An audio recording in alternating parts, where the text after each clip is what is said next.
दुनिया से मिलता है बस बेकरारी के सिवाय। क्या मिलता है? शरीर को इतना प्यार करते हैं, इतना खिलाते हैं, इतना पिलाते हैं, इतना इसके लिए झूठ सच करते हैं, और उसके बाद ये शरीर बीमार हो जाता है। अचानक बीमारी का पता चलता है, अचानक कैंसर का पता चलता है, अचानक कोई पीड़ा होती है, अचानक कोई बिछड़ जाते हैं। तो क्या मिलता है फिर? अपना शरीर ही अपना नहीं है, अपनी सगी नहीं देह भी अपनी सगी नहीं है। मित्रता तो उससे करो ना जो कभी जाए नहीं। बोला मुर्शिद और कामिल इतना इसका भक्त का मिलन तब से लिखा हुआ है जब तक सृष्टि ही नहीं बनी थी, तब से ये मिलन लिखा हुआ है। युग युग से गीत मिलन के गाते रहे हैं और गाते रहेंगे। तो मिलन के गीत तो गाएं पर अंदर से मिल भी जाएं, अलग होकर के नहीं रहे। अलग होकर के मजा नहीं आएगा। भक्त और भगवान का भाव जब एक हो जाए, चुंबक के साथ लग के लोहे में भी चुंबकीय गुण आ जाते हैं। जितनी देर चुंबक पड़ा है उसके आगे तुम एक लोहे का टुकड़ा रख दो, उस लोहे में भी पूरे चुंबक के गुण आ जाते हैं, और फिर वो टुकड़ा भी अट्रैक्ट करने लगता है दूसरे लोहे को। तो गुरु के साथ से गुरु के सारे गुण तुम्हारे अंदर ट्रांसफर हो जाते हैं, पर उसको परमानेंट रखना है। फिर साथ छोड़ते हैं तो फिर दाएं से वो शक्ति सारी खत्म हो जाती है, उसके साथ जितनी आलपिन जुड़ी है वो भी सब गिर जाती है। तो दिल हमारी कहां पर है? हम अपने दिल से पूछें कि मन कहां कहां दौड़ता है, एकाग्र क्यों नहीं होता है, एक चित्त क्यों नहीं होता, अभी क्या चाहिए? ये गुरु हमारा विवेक जागृत करता है, और विवेक भी सत्संग के बिना नहीं हो सकता। बिन सत्संग विवेक न होई, और राम कृपा बिन सुलभ न सोई। परमात्मा की कृपा के बिना ये सुलभ भी नहीं। ये बड़े भाग्य से मिलता है। बड़े भाग्य मानुष तन पाया। मनुष्य तन भी भाग्य से मिला, और ये गुरु का मिलन भी। भाग्यशाली है, इतने लाखों करोड़ों में गुरु ने हमें चुना है, हमें अपनाया है, हमें खींचा है, हमें अपने पास रहाया है, हमारे पर दृष्टि रखी है।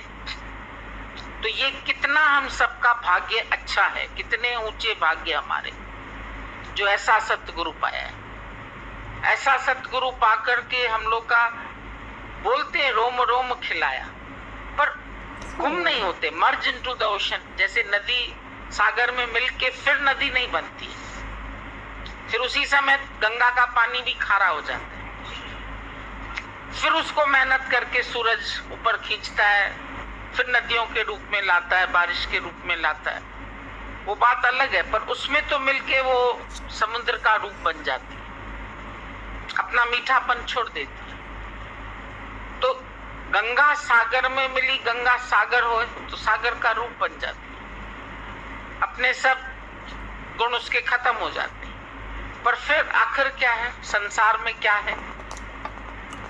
सब मतलब के यार, यारी दिखाते हैं, दोस्ती दिखाते हैं, फिर स्वार्थ रखते हैं, फिर उसमें खींचातानी करते हैं, ये मेरा, ये मेरा, ये मेरा, ये मेरा।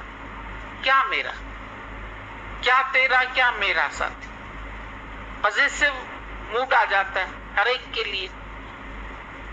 अगर ज्ञान मैंने इसको सुना है तो इसके ऊपर पॉजिटिव मूड आ जाता है, मेरा ही बन के रहे, फिर किसी और का न बने, किसी और को न देखे, फिर उसके ऊपर 10 बात सुनाएंगे कि ज्ञान नहीं लगेगा, तुम्हारी कोई खोज खबर नहीं लगेगा, तुम्हारे साथ ऐसा हो जाएगा, तुम्हारे साथ भयानक वचन भी सुनाते।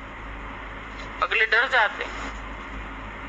कितनों को गुरु माने भाई? गुरु तो एक है। जो भी सत्संग कर रहा है वो गुरु हो जाता है, जो ज्ञान सुनाता है वो गुरु हो जाता है।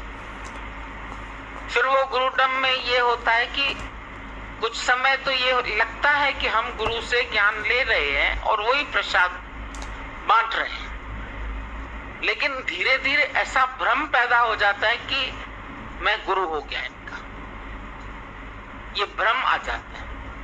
पहले तो हाँ गुरु का प्रसाद है, ये है वो है, सचमुच नम्रता भाव से देती, लेकिन थोड़े दिन में पता नहीं कहां से फिर ये गुरुडम का भाव आ जाता, फिर ये मेरे बन गए, फिर इनके ऊपर कोई हाथ न रखे, फिर 2 जगह न जाओ, फिर 4 जगह न जाओ, फिर तेरे को ज्ञान नहीं लगेगा, फिर कोई तेरे सिर पे हाथ नहीं रखेगा। बेचारे डर जाते हैं, भयानक वचन। कहां भी रहो दोस्ती में दिल भरा हुआ होना चाहिए, मेरा कोई है, हम किसी के हैं, कोई हमारा है, भगवान मेरा है, मैं भगवान का हूं, बस इतना ही काफी। उसमें कोई गुरु नहीं है, कोई चेला नहीं है, कोई शिष्य नहीं है कि उसको झुकना है, उसको मिटना है, उसको मरना है। वो तो प्रेम में मर ही जाते हैं, उसमें मरना क्या पड़ता है। संसार की आशिकी है, उसमें कैसे इंसान गुम हो जाता है। पूछते हैं हमसे कि फिर ये प्यार कैसे हो, पूछते हैं हमसे। हमने कहा भंवरे से पूछो फूल से कैसे प्यार हुआ उसका। वो क्या ये पूछेगा आके कि मेरा फूल से कैसे प्यार हो, मैं उसके ऊपर कैसे फिदा हो जाऊं। परवाना पूछेगा शमा के ऊपर मैं कैसे गुम हो जाऊं। दीवाना बन परवाना बन। मीरा ने पूछा क्या मैं कृष्ण से कैसे प्यार करूं। पी गई मीरा विष का प्याला और विष अमृत कर डाला। सारा विष उसने अमृत बना दिया। विष पी गई और अमृत बन गया। अमृत का मतलब क्या है? संसार हमारे लिए अब सब अमर हो गए ना, हमारे लिए कोई मरेगा ही नहीं, और कौन सा अमृत पीना। पहले सोचते थे पति चला जाएगा, बेटा चला जाएगा, ये चला जाएगा, मैं चला जाऊंगा। अब अमर हो गए तो कहां जाएंगे? आत्मा अमर है, अजर है, अविनाशी है, तीनों कालों में सत्य है। आज सत, जुगात सत, है भी सत, नानक होसी भी सत। तो सत वस्तु से प्यार करो ना। ये असत जड़ दुखदाई जगत है, इससे क्या प्रीत रखिए। सच्चित आनंद है, सत्य है, चित्त में है तो आनंद है। उधर असत्य है, जड़ है तो दुख है। असत में मन रखा, जड़ वस्तुओं में मन रखा, शरीरों में मन रखा, पदार्थों में मन रखा, दुख। कब आता है दुख?